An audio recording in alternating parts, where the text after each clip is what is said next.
It's something that it's growing. It's natural. I don't know where it's coming from. I need nature to live.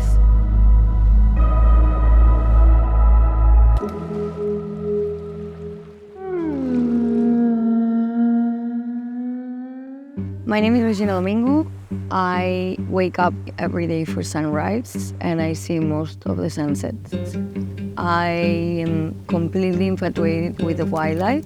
I devote my life to conservation. When I had the realization that I had the power to talk on a different tone and try to start a new model of ecotourism and conservation. I'm located in Baja California, Sur, in Loreto. For me, was the place that I felt this is home.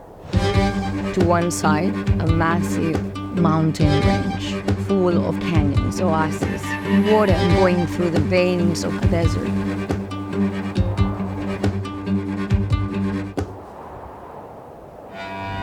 But on the other side, surrounded by an incredibly young ocean that is full of biodiversity. And a place that I know that I'm gonna die in trying to protect it.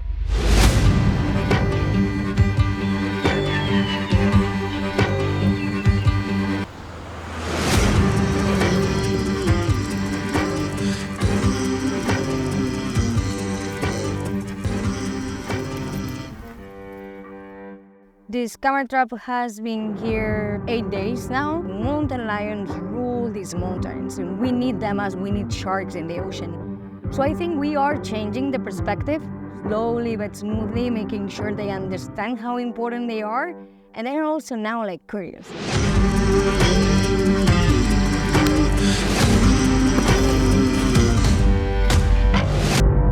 So yeah, I'm gonna start backing up all this footage.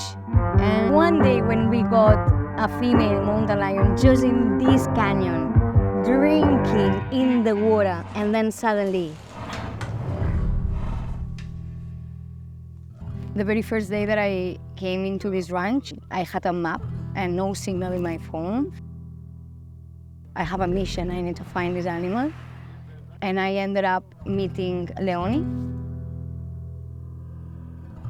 The parents of Leone are not pumas, are humans that rescue her after her mother being killed a long time ago by another rancher. I think that this need of taking care of everything comes from a moment in my life when I literally grew up by myself without a mother. My mother left us. Of course, I was missing a female figure in my life.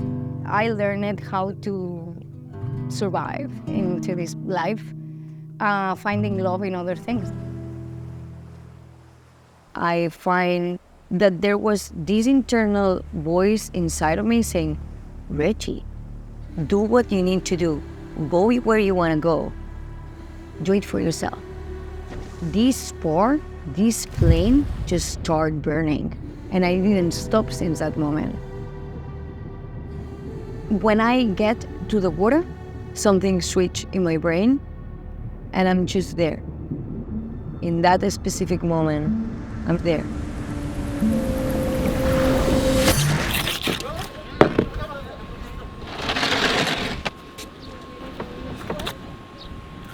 Seeing some of the locals targeting endangered species in order to survive, it's a very hard thing to deal with. I need to behave in front of them. I need to understand that this is how they live, this is what they learn, this is how they eat. The way I try to deal with it is to make them fall in love with the species. It's getting them out there and hopefully giving them a new perspective of the oceans as they saw them all their lives. Conservation, it's a monumental task.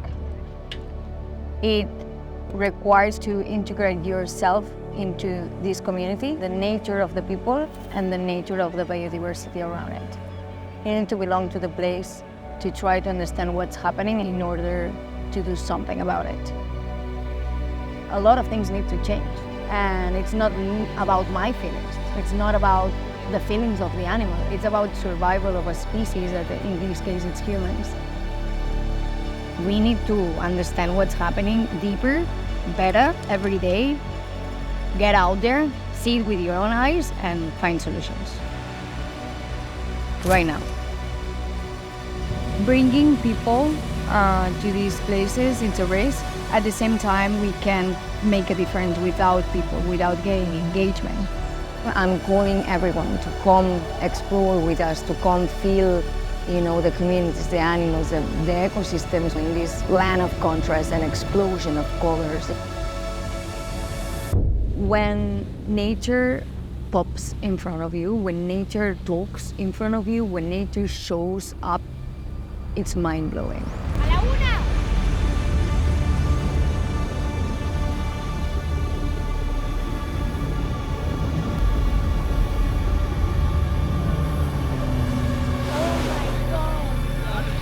Film.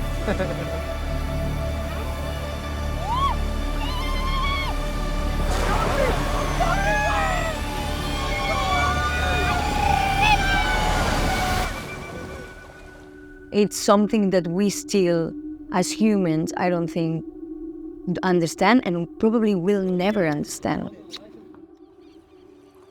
There's no background motivations.